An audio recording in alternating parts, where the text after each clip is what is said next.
Welcome guys to 100 Day Beginner Series, the most structured free course for beginners in stock market. Guys आज है day 24 100 day beginner series का, जहां हम जानने वाले हैं सपोर्ट एंड रेजिस्टेंस के बारे में कि कैसे आप यहां पर सपोर्ट एंड रेजिस्टेंस किसी भी स्टॉक में ड्रॉ कर सकते हैं और फिर उसके बाद उसमें ट्रेडिंग कर सकते हैं।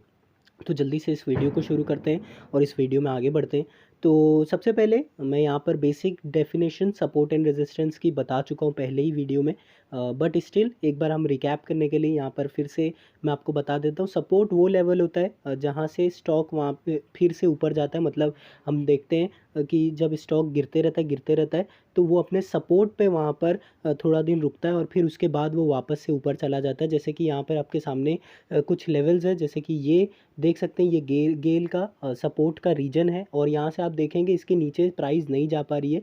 तो सपोर्ट एक ऐसा लेवल होता है जिसके नीचे प्राइस नहीं जा पाती है और उससे पहले ही उसको उठा लिया जाता है। और रेजिस्टेंस ठीक उसी का उल्टा होता है। रेजिस्टेंस एक ऐसा पॉइंट होता है जहाँ पर स्टॉक रेजिस्टेंस फेस करता है, उसके ऊपर जाना उसके लिए मुश्किल होता है। जैसे कि गेल के स्टॉक में आपको यहाँ पर देखने को मिल रहा है, ये एक रेजिस्टेंस जोन है और यहाँ पर आप देख सकते हैं लगातार 3 से 4 बार यहाँ पर इसने गेल के स्टॉक ने रेजिस्टेंस फेस किया, उसके ऊपर नहीं जा पा रहा था। ठीक है, तो ये डेफिनेशन है रेजिस्टेंस एंड सपोर्ट की। और अब चलिए जानते हैं कि अगर आप असल में आपको यहाँ पर बनाना कैसे है इस पर्टिकुलर रेजिस्टेंस और सपोर्ट लेवल को।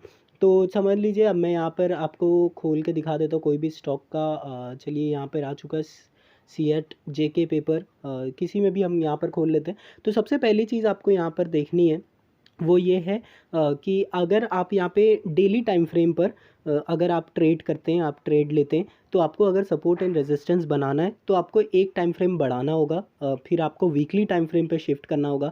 इसी तरीके से अगर आप यहाँ पे इंट्राडे ट्रेडिंग करते हैं, 5 मिनट या 15 मिनट के चार्ट पर करते हैं, तो आपके लिए सपोर्ट एंड रेजिस्टेंस बनाने के लिए आपको 1 आवर का टाइम फ्रेम यूज़ करना होगा। ठीक है, आप 1 आवर का टाइम फ्रेम यूज़ करें, तब आपको यहाँ पे अच्छे से क्लियर पिक्चर दिखेगी अगर आप इंट्राडे पे ट्रेडिंग करते हैं तो।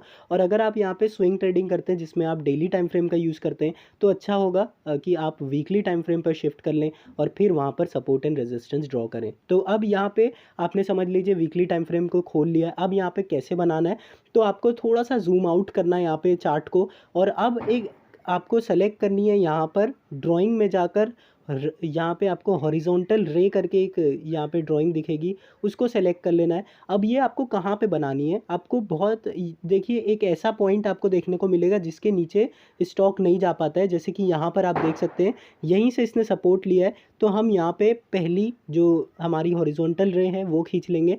ये सबसे नीचे निचला सपोर्ट है जेके पेपर का। फिर हम यहाँ पर एक और बार हॉरिजॉन्टल रे को सेलेक्ट करेंगे। अब इसके ऊपर आप देख सकते हैं ये वाला लेवल है जो दूसरा इसका सपोर्ट है। आप देख सकते हैं इसके नीचे प्राइस नहीं जा पाई थी, तो ये हो गया सेकंड रेजिस्टेंस, सेकंड सपोर्ट यहाँ पर। और फिर नेक्स्ट सपोर्ट आप देख सकते हैं ये वाले पॉइंट पे आएगा। ऑब्वियसली आप देख सकते हैं इसने बहुत अच्छा सपोर्ट लिया है जेके पेपर ने इस वाले पॉइंट से, तो ये हो गया इसका थर्ड सपोर्ट। और फिर आप देख सकते हैं यहाँ पे जो नेक्स्ट इसका पिवट पॉइंट बन रहा है वो ये पर्टिकुलर पॉइंट है, तो ये हो जाएगा इसका फोर्थ सपोर्ट। और यहाँ पे मैं फिर से हॉरिजॉन्टल रे ले लूँगा और इसका जो लो पॉइंट है उस पे मैं यहाँ पे बना दूंगा। तो यहाँ पे हो गए इसके 4 सपोर्ट। और अब यहाँ पे आप देख सकते हैं एक और, ये देख सकते हैं ये पर्टिकुलर पॉइंट इसका 5वां सपोर्ट है और यहाँ पे फिर ये बन जाएगा 5वां इसका सपोर्ट। ठीक है, ये इसका सपोर्ट हो गया। और एक सेकेंड, ये चलिए, तो अब ये 5 इसके 4 इसके सपोर्ट हो गए और एक बिल्कुल नीचे वाला हो गया। तो ये इसके सपोर्ट रीजन है। और आपको एक चीज़ और जाननी होगी कि जो एक बार सपोर्ट होता है वो ब्रेक हो जाता है, फिर वो उसकी रेजिस्टेंस बन जाती है। ठीक है, एक बार सपोर्ट जो था उसने अगर ब्रेक कर दिया तो वो उसका रेजिस्टेंस बन जाएगा। और ठीक उसी तरीके से ठीक उसका उल्टा, एक बार जो रेजिस्टेंस होता है वो ब्रेक हो जाता है तो आपको वो सपोर्ट बनता दिखेगा। जैसे आपके सामने लाइव एग्जांपल है, अगर मैं ये हॉरिजॉन्टल रे को आगे आगे खींचूं तो आप देख सकते हैं यही पर्टिकुलर पॉइंट इसका पहले से रेजिस्टेंस था। देखिए ये पर्टिकुलर पॉइंट पे इसने रिजेक्शन दिया था और इसके ऊपर प्राइस नहीं बढ़ पा रही थी, तो ये इसका रेजिस्टेंस हुआ। ठीक है, ये पहले रेजिस्टेंस बना और फिर ये नीचे आया और ये कहाँ तक नीचे आया, अपने सपोर्ट तक नीचे आया। फिर इसके बाद ये ऊपर गया और फिर आप देख सकते हैं एक बहुत अच्छी कैंडल बनी यहाँ पे, एनगल्फिंग ग्रीन कैंडल। ऐसी ही कैंडल के थ्रू आपको ब्रेकआउट देखने को मिलता है और एनगल्फिंग रेड कैंडल के थ्रू ब्रेकडाउन देखने को मिलता है।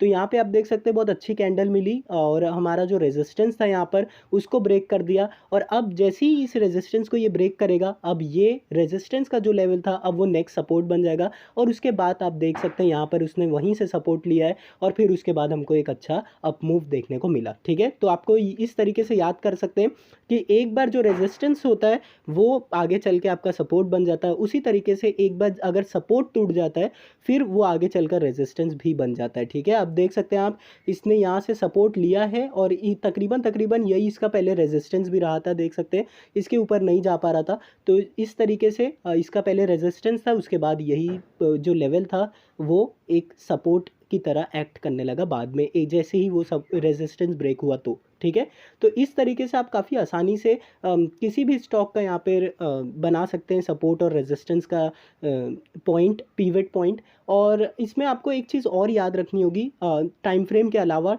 ऑब्वियसली आपको टाइम फ्रेम बड़ा करना होगा। अगर आप इंट्राडे ट्रेड करते हैं तो 1 आवर का टाइम फ्रेम यूज़ करिए, और अगर आप स्विंग ट्रेड करते हैं जिसमें डेली टाइम फ्रेम देखते हैं आप, तो अब अच्छा होगा कि आप वीकली टाइम फ्रेम पर शिफ्ट कर लें। ठीक है, ताकि आपको जो नॉइज़ होती है और वो काफ़ी ज़्यादा रिड्यूस हो जाएगी और आपको क्लियर पिक्चर देखने को मिलेगी।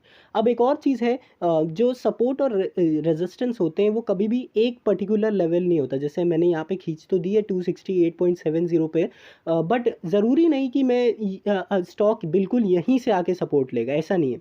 हो सकता है अब मैं यहाँ पे थोड़ा सा टॉलरेंस रखूँगा, मतलब 268.70 पे अगर यहाँ पे सपोर्ट रीजन है तो यहाँ पे हो सकता है वो 267 से भी ले ले सपोर्ट हो, या हो सकता है ये 265 पर भी जाके सपोर्ट ले। ठीक है, तो हमको यहाँ पे थोड़ा सा 19-20 का यहाँ पे टॉलरेंस रखना होगा। मतलब अगर 10 रुपये पे वो सपोर्ट लेता है एक पर्टिकुलर स्टॉक, तो मैं यहाँ पे 9.8 और 10.2 इन दोनों जो लेवल्स है इनको एक सपोर्ट रीजन मान के चलूँगा। ठीक है, हो सकता है वो 10.2 पे सपोर्ट ले ले, या हो सकता है वो 9.8 पर ही यहाँ पे सपोर्ट लेके चले जाए। ठीक है, तो एक जो सपोर्ट का हमेशा रीजन होता है, ना कि एक पर्टिकुलर लेवल होता है। ठीक है, वो तो हम यहाँ पर चीज़ें आसान करने के लिए एक पिवट यहाँ पर बना लेते हैं कि ठीक है 268.70 पर सपोर्ट है, बट ज़रूरी नहीं कि बिल्कुल परफेक्ट यही पॉइंट पर सपोर्ट लेगा।